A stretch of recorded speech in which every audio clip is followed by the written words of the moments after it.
This is the Thoughts from a Page podcast, where I interview authors about their latest works.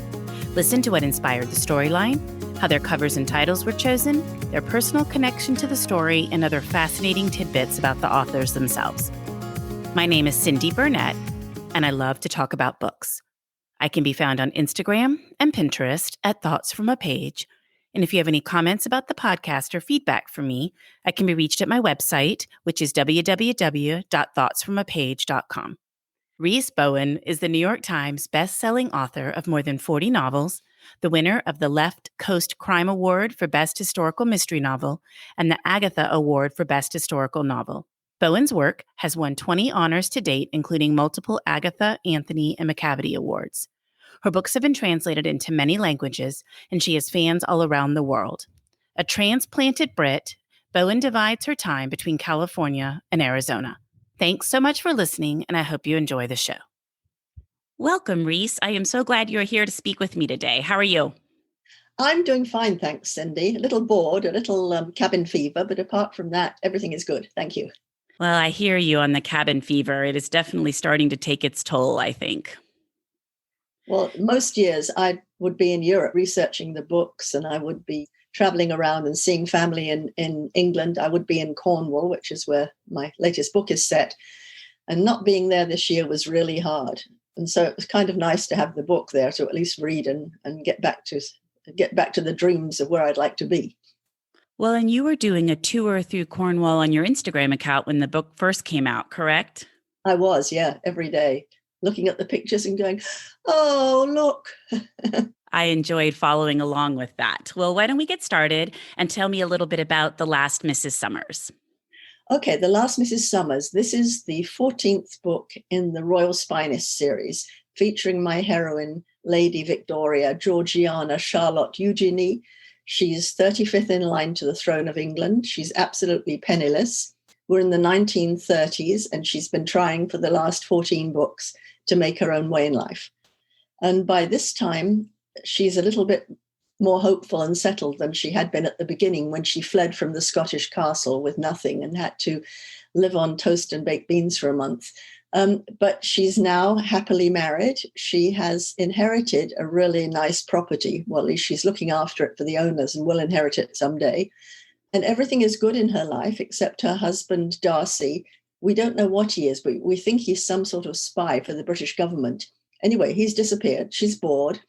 And lo and behold, her best friend, Belinda, shows up out of the blue and says, darling, I've inherited my grandmother's estate, and it includes a property in Cornwall. Let's go and look for it. So they zoom off together to Cornwall. The property is not at all like they expected. They meet someone that Belinda used to know as a child when she used to come to her grandmother in Cornwall. But through them are taken to this big, spooky house with lots of strange secrets and vibes and undercurrents. As you might have guessed, this whole book is really a homage to Daphne du Maurier's Rebecca. I won't say it was my favorite book. It was a book that changed my life when I was a teenager, because until then I'd read Agatha Christie, I'd read Ngaio Marsh, and they were good puzzles and I enjoyed them, and you skim through them very quickly. They don't stay with you. And then I read Rebecca, and this was the first time I realized that an author can play with a reader's emotions, can make a reader believe something, and then in the middle of the book, punch them in the stomach and go, sorry, you got this wrong. And I thought that was so cool. I loved that. So this is what this book is. It's really, the house is very like Mandalay in Rebecca. And there is, the young woman is the second wife, and the first wife has died in mysterious circumstances. There is a very creepy housekeeper who's modeled on Mrs. Danvers. Then sort of things go wrong, but each one with a twist on what Rebecca would be. So that it was fun to write, because I was using Rebecca, but then I was, again, playing with your emotions, twisting it and saying, no, this isn't going to happen at all. So that was fun. Well, and I think the Gothic theme has definitely had a resurgence or a comeback in recent years. So that definitely is a popular type of book to write these days. Well, I think people love to be scared, but in a way that's very safe.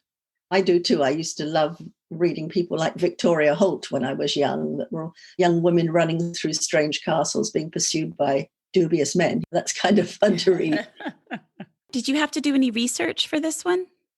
I had to do less than usual because I usually spend my summers, or part of my summers, in Cornwall with John's family.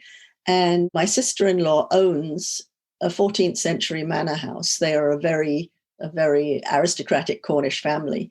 So I will stay at a place that's very similar to the houses that I write about.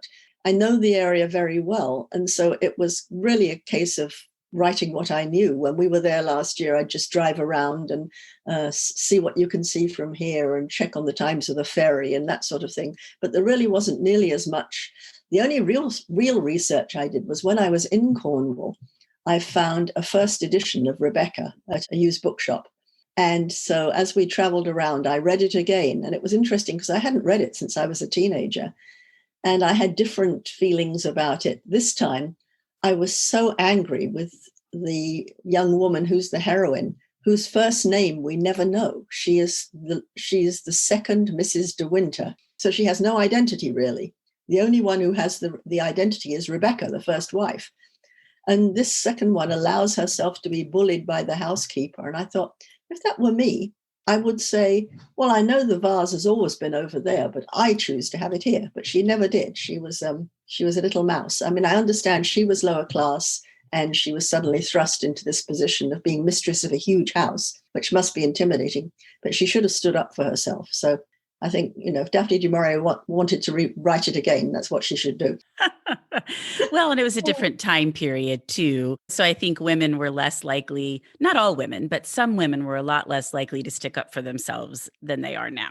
Yeah, also, she's married a much older man.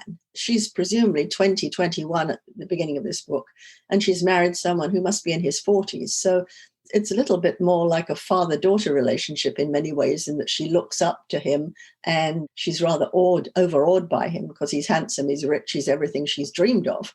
And she really has a very humble background and has not had a place in life until now. So I can understand it, but I would have had some spunk. What do you hope your readers take away from this book? Well, I think if you read Rebecca first, you would really appreciate it a lot more because you'd see little tiny references to things that happened in Rebecca. And you'd go, oh, yes, well, I remember that. That was one of the things, that the names of things that are nearby. The houses in Cornwall are often prefaced with the letters TRE, which in the Celtic meant house. So instead of being Manderley, this is Trewummer. So I've twisted things around a bit. So I think people would get that. I think people will love the chance to escape to Cornwall, especially now when we're stuck here, we can't travel. This gives you a great feel for what Cornwall is like, the Cornish coastline with the wild cliffs and the sort of bleak headlands with a lot of prehistory, a lot of Celtic prehistory. So standing stones in fields and things like that. So I'd like people to feel, oh yeah, this is what Cornwall is like. And the narrow roads where it's hard for the cars to pass each other. I always think of that with Cornwall too. Oh my God, that is a major thing. You should see going to my sister-in-law's house, literally, you're driving down this little lane and it's got either a hedge on one side or in some cases it's got a stone wall. So there's nowhere to go. So you're driving down this little lane and you come around a windy little bit and you meet a bus coming the other direction. It's quite frightening. So that's one thing. Whenever we're there, we have our hearts in our mouths when we drive. That's one thing that's very uniquely Cornish, is those lanes are so narrow. And the locals, like my sister-in-law, they know their way so well. They drive them all at 50 or 60. So there's us creeping around at 22 miles an hour and you come around a corner and someone's zooming towards you. It's quite, it's hair-raising. For someone in my book like Belinda, who we found out very quickly is not the world's best driver. She's inherited a lot of money. She's just gone out and bought herself a lovely sports car, which is very powerful. She really isn't in control of it. And Georgie's sitting literally praying all the time, I think, as they go around these headlands and bends. With her eyes closed, right? She's covering her eyes as they go.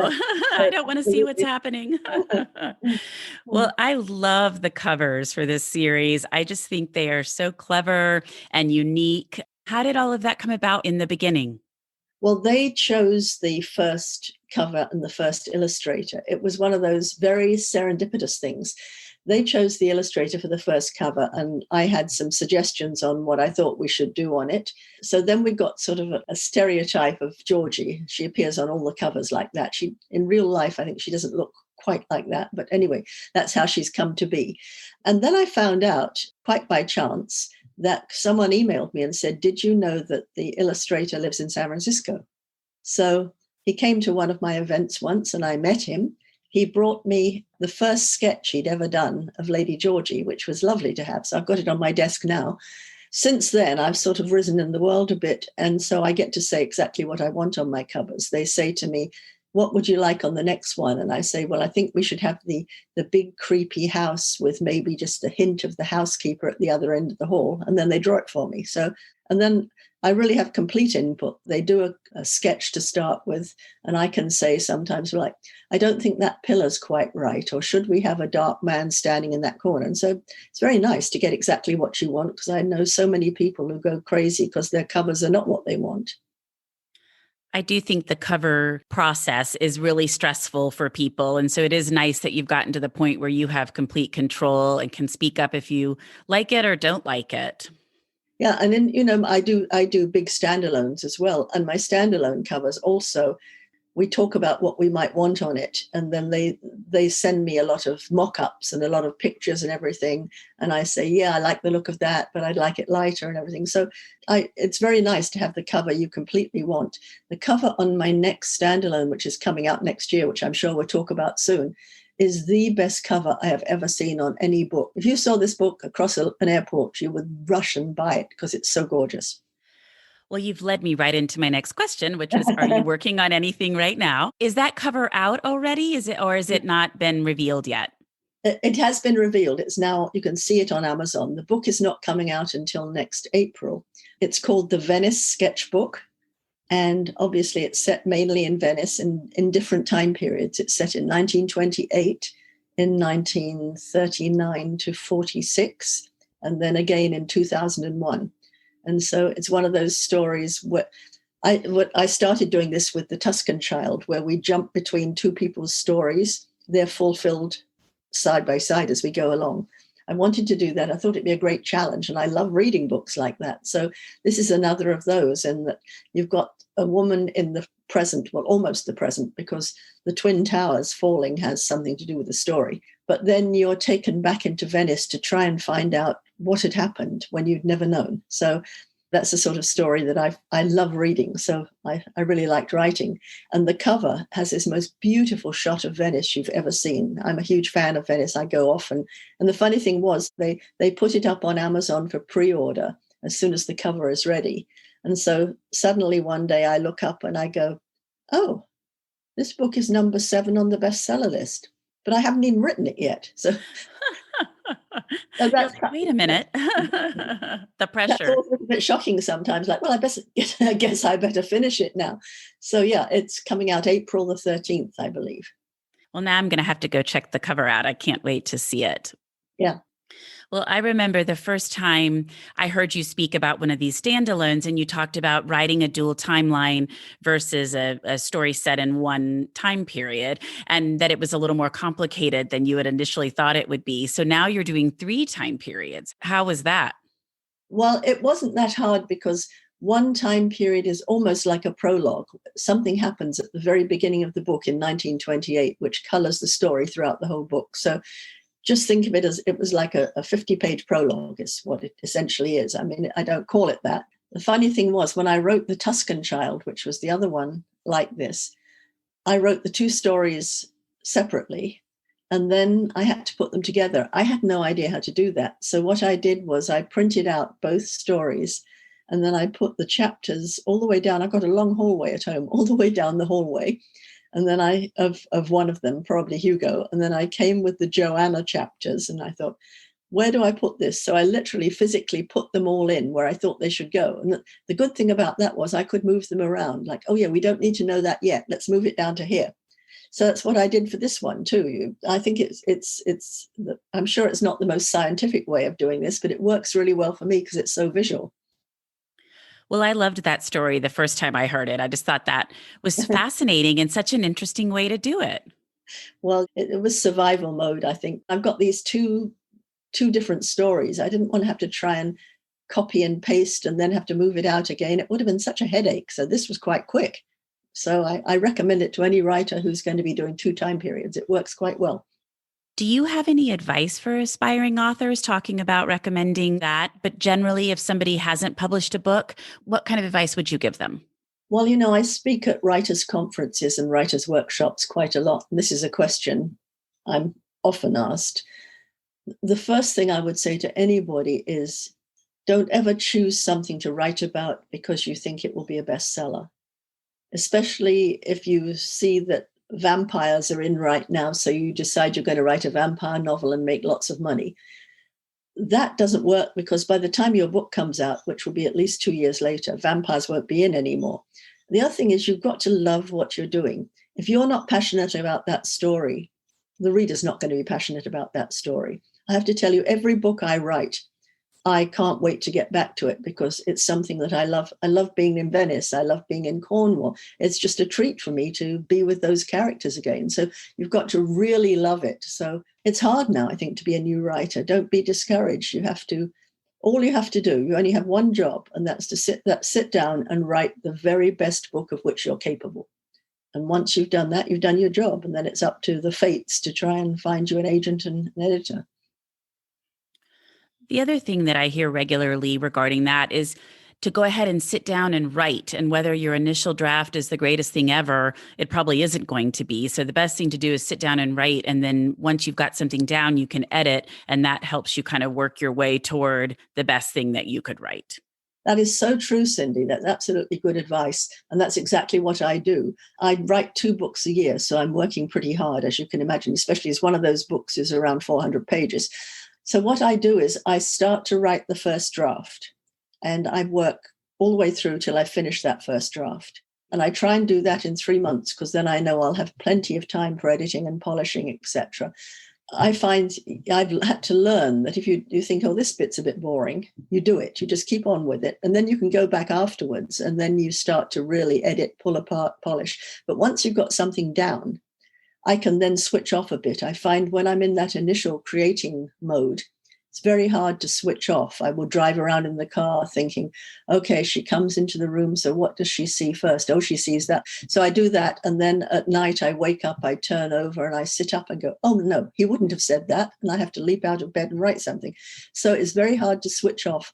And I find also, people ask me too, you're writing different books. Do you do 2 at the same time? The answer is I couldn't possibly do that because I'm living in one place. I'm living in one environment, in one character's head, to the point that I've been writing a book that's set in the middle of winter. And actually at my house, it's 94. And I go and get a sweater because I'm feeling cold.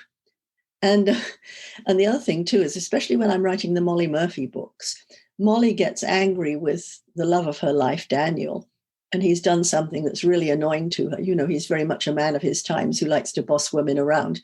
And so I come upstairs and John comes into the kitchen and I snap his head off and he looks at me like, what's the matter with you? What did I do? And I go, oh, sorry. No, I'm not angry with you. It's Molly who's angry with Daniel. And then I can go back downstairs again. So yeah, I'm totally involved in that first draft. And then after that, I can step back a bit and I can be a critical editor who goes through it. It works very well for me.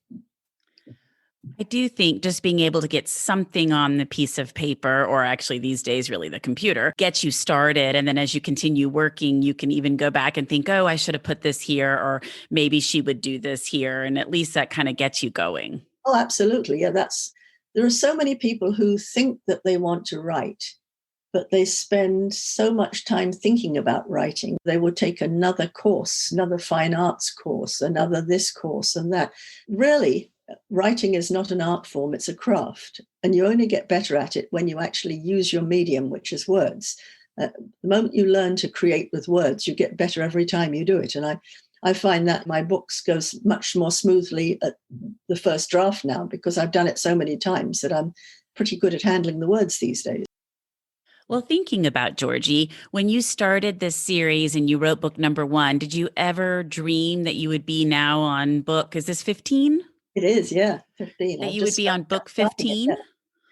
I hoped so. It was interesting because the series really came about by accident. I was writing the Molly Murphy books, and I'd been writing a series with a Welsh police constable, a current day Welsh police constable called Constable Evans. And my editor kept saying to me, we can't really break you out unless you write as a big, dark standalone. And I kept thinking of, what on earth could that be? A child molesters, serial killers. And I thought, I don't want to spend 6 months in darkness like that. And so I thought, really dug my heels in. And I thought, okay, I'll show her what's the most ridiculous sleuth I could possibly come up with. How about if she's royal, but she's penniless? And it's the wonderful 1930s, poised between two world wars. And you've got strange things. You've got the Great Depression, yet you've got people who are so rich. And you've got communism and fascism and the rise of Hitler and Mrs. Simpson and the Prince of Wales and all that wonderful stuff. So I sat down and I just started to write in the first person in Georgie's voice. And the interesting thing is that really stream of consciousness first chapter was completely unchanged in the first book. It was just exactly as I'd written it. So my agent loved it. We sent it off to the editor, who looked at it and said, no, this wasn't what we wanted at all.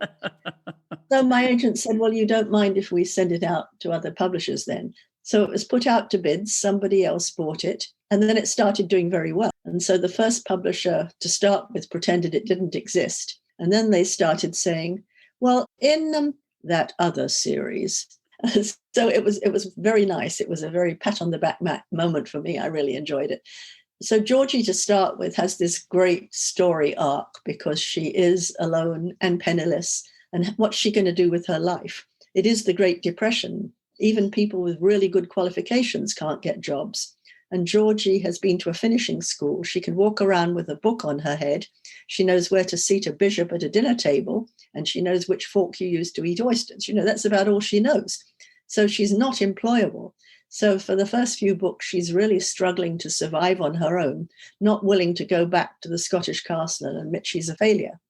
And then, of course, she meets Darcy, who becomes the love of her life, and there's a really on again, off again, dare I trust him sort of relationship that goes on with them until finally he pops the question and they get married, and now she's a happily married woman. So we'll have to see where the series goes from here.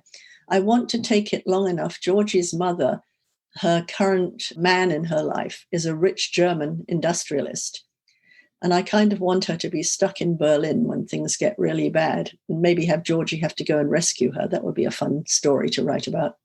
That would be a fun story to read about also. I love Georgie. She's just so funny and often unintentionally funny, but she's just a great main character.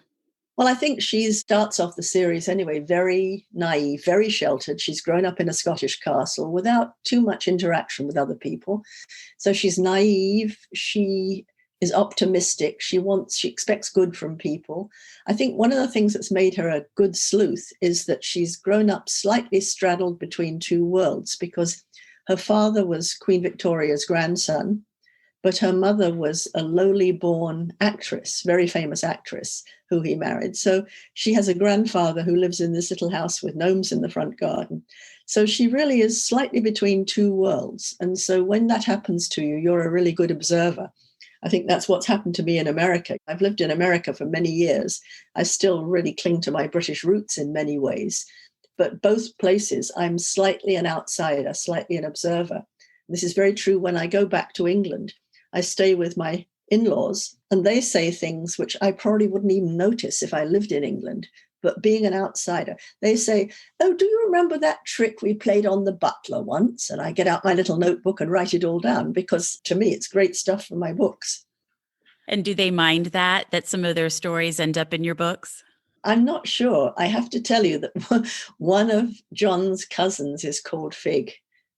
Oh, I don't think I knew that. Okay, that's hilarious. I hope she doesn't know that either. I don't think she's not that much of a reader, I don't think, but it was such a fabulous, she's an annoying person, and it was such a fabulous name, I had to use it. So I think she probably doesn't like it too much, but never mind. Well, and that's funny. So it must fit her personality well because of the way Fig is drawn in your books. Yeah, Fig in my books has got much more awful, but the original Fig was a little bit annoying.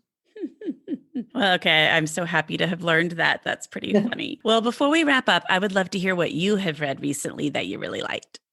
Well, I don't know about anybody else this year, but I found it really hard to read since we've had the pandemic and the election looming and everything. It's just like so much of my brain is being taken up with worrying. And also, I've had to finish the Venice sketchbook to a deadline. So I was working hard on that. I find it hard to read fiction when I'm writing because I tend to pick up someone else's style. So to start with, at the beginning of this pandemic, I went back and read a lot of old favorites. Went through the Lord of the Rings again. I went through the Chronicles of Narnia again. I went through several older mysteries, older Agatha Christie's and things that I've enjoyed. But then I found some books I have enjoyed. My first one I really loved this year, which is great for this situation, was called Paris is Always a Good Idea.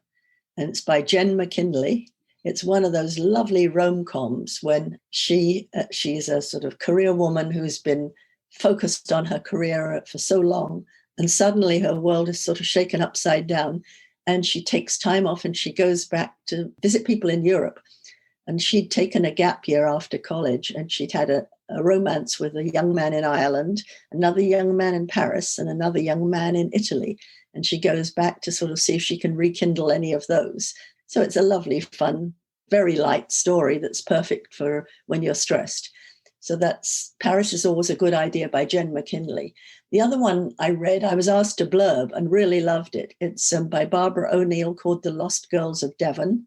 Again, that's one with various heroines in different time periods, all coming together, 3 generations in a little house in Devon, and something's happened in the past. And as you fill out the details of the story, everybody's world is sort of put to rights as you go along. That's the sort of story I love, and it's very well done.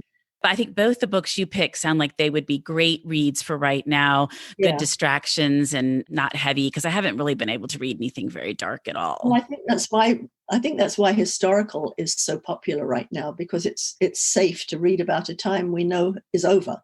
It's happened and it's gone, and you can't change anything about it. So it feels comforting in a way to read historical because you know what the ending will be. That's a good point. I hadn't even really thought about that, but I think you're exactly right. Well, I can't thank you enough, Rhys, for joining me today on the Thoughts from a Page podcast. I had so much fun talking with you. Well, me too, Cindy. It's lovely to chat. I mean, this has been one of the benefits of this pandemic, I think, is that we've got to chat with people all over the world, which we wouldn't have done before. And instead of just going to one bookstore and meeting 60 people, sometimes I'm doing a Zoom with 2,000 people all over the world. And that's a great thing to do. So thank you for doing this. Thank you for facilitating it. Thank you so much for listening to my podcast. If you like this episode, and I hope you did, please follow me on Instagram at Thoughts from a Page. Tell all of your friends about the podcast and rate it wherever you listen to your podcasts. I would greatly appreciate it. Rhys's book can be purchased at Murder by the Book, where I work part-time, and the link is in the show notes. Thanks to KP Regan for the sound editing, and I hope to see you next time.